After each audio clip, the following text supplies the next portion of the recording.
आसान नहीं मिटाना नामो निशान हमारा। 28 मई 1998 ये दिन पाकिस्तान यौम तकबीर के नाम से मनाता है। एटमी ताकत रखने वाले मुख्तलिफ ममालिक जिन्होंने एटमी तजर्बात किए और उसमें कामयाबियां हासिल की। अगरचे एटमी ताकत की वजह से, एटम बम फेंकने की वजह से बहुत सारी दुनिया में हलाकतें भी हुई, शहर भी तबाह हुए, लेकिन जो मशहूर फेमस सिटीज़ हैं तबाह हुए उनका नाम बताऊंगा मैं। जापान, उस पर 6 अगस्त 1945 को बम गिराया गया। उसको गिराने वाला यूएस से था, क्योंकि वर्ल्ड वार 1 1914 से लेके 1918 तक जारी रही। सेकंड वर्ल्ड वार 1939 से लेके 1945 तक जारी रही। सेकंड वर्ल्ड वार में यूएसए ने जापान पर 2 बम गिराए। एक का नाम था लिटिल बॉय, दूसरा का था पिटमैन। एक बम गिराया गया 6 अगस्त 1945 को, दूसरा गिराया गया 9 अगस्त 1945 को। तो उन 2 बम गिराने की वजह से जो जापान के 2 शहर थे, हिरोशिमा और नागासाकी, मुकम्मल तबाह हो गए।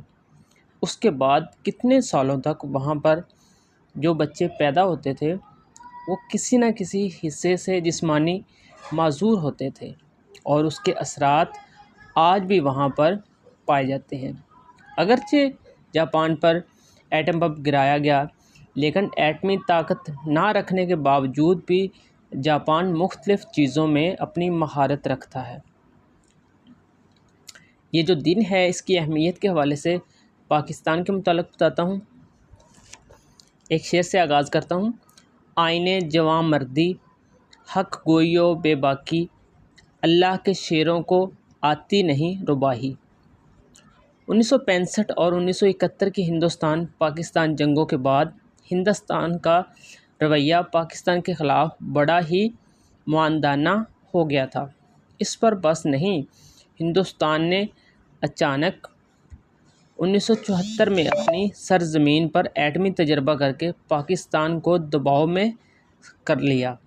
पाकिस्तान भी जंग के असरात और अपने मशरकी बाजू के कट जाने से संभल नहीं पाया था, और एक और जो चैलेंज था वो सामने आ गया, क्योंकि हिंदुस्तान जो था भारत, वो 1974 में एटमी ताकत रखने वाला मुल्क बन गया था।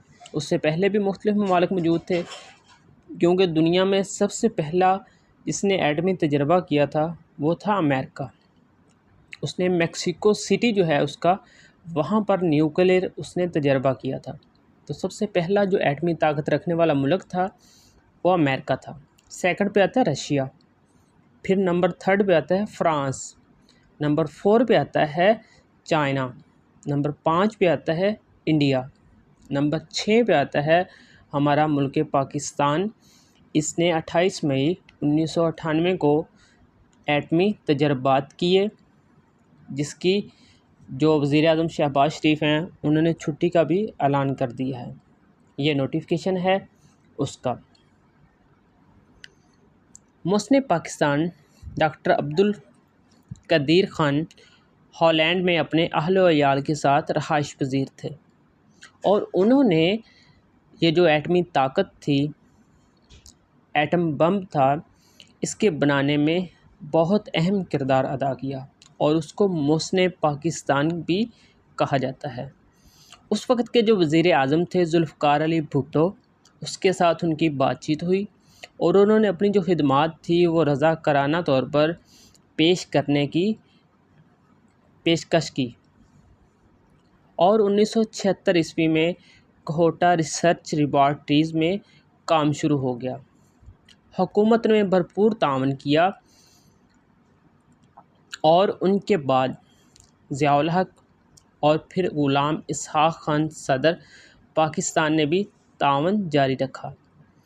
उनकी कोशिशों से 1998 में पाकिस्तान एटम बम बनाने में कामयाब हो गया। ये जो एटम बम पाकिस्तान में बनाया, इसके पीछे मुख्तलिफ़ ममालिक का दबाव भी बहुत ज़्यादा था कि ये तो तजर्बात हैं वो ना ही किए जाएँ तो बेहतर है। मुख्तलिफ़ ऑफ़रें भी जो पेशकश थी वो भी हुई, लेकिन ये जो तजर्बात हैं ये करने से मना किया गया। लेकिन फिर भी पाकिस्तान ने और जो सियासतदान थे उन्होंने ये तजर्बात मुल्की दिफ़ा के लिए और पाकिस्तान की सालमियत के लिए उन्होंने ये जो कदम था ये उठाया और एटमी तजर्बात करके न्यूक्लियर पावर जो थी उसमें पाकिस्तान को उस लिस्ट में शामिल किया। ये जो तजर्बात थे ये कहाँ पर किए गए? ये बलूचिस्तान की पहाड़ी है रास्को, चागी के मुकाम पर ये तजर्बात किए गए। बलूचिस्तान का इंतखाब क्यों किया गया एटमी तजर्बात करने के लिए? क्योंकि जो चागी का मुकाम है ना, पहाड़ों से घिरा हुआ है चारों तरफ से, वहाँ पर आबादी के निशान कहीं भी मौजूद नहीं है दूर दूर तक। तो जब ये मनसूबाबंदी की गई कि वहाँ पर एटमी तजर्बात करने हैं तो नीचे से सुरंग जो थी वो निकाली गई और वहाँ पर जो एटम बम के ज़रात थे, जो सामान था वहाँ पर रखा गया। और जब एटम बम के लिए वहाँ पर तजर्बे के लिए उन्होंने काम शुरू किया तो जो पहाड़ियाँ थी, बड़े बड़े पहाड़ थे चागी के मुकाम पर, वो इस एटम बम की हिद्दत की वजह से जिस तरह से आग निकलती है उस तरह से ज़र्रा ज़र्रा होने लगे। ये आपके सामने पिक्चर मौजूद है। तो 3:15 या 16 मिनट पर ये तजर्बात किए गए। 28 मई 1958 का दिन था और पाकिस्तान न्यूक्लियर पावर जो कंट्रीज़ हैं उनमें सरे फरिस्त हो गया। 7वें नंबर पर पाकिस्तान का नाम था। उसके बाद है नॉर्थ कोरिया। वो तस्लीम नहीं किया अगर जो उसके पास एटमी हथियार हैं, एटम बम के की चीज़ें भी हैं, बट उसको अभी तक रिकॉग्नाइज़ नहीं किया गया।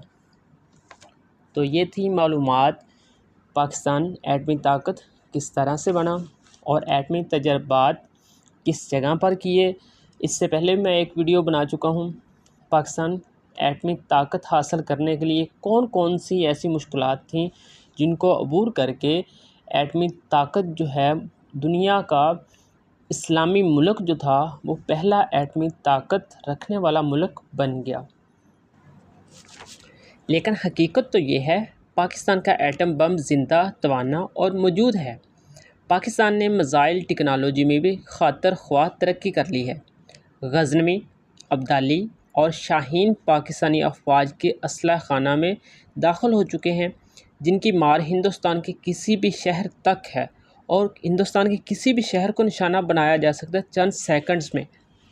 इनकी बदौलत एटमी मवाद सैकड़ों टन की मकदार में ले जाकर फ़ज़ा से गिराया जा सकता है।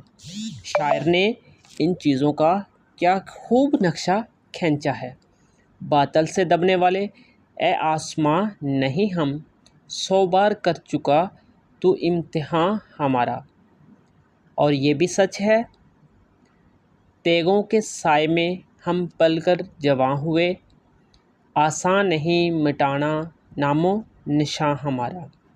अहमद नदीम कासमी का शेर है, वतन अज़ीज़ की हिफाजत के लिए वतन अज़ीज़ पर गमी के, मायूसी के, दुख के ऐसे वाक़यात रोनमा ना हो। अहमद नदीम कासमी कहते हैं, खुदा करे मेरी अर्ज़े पाक पे उतरे वो फसले गुल जिसे अंदेशाए ज़वाल ना हो।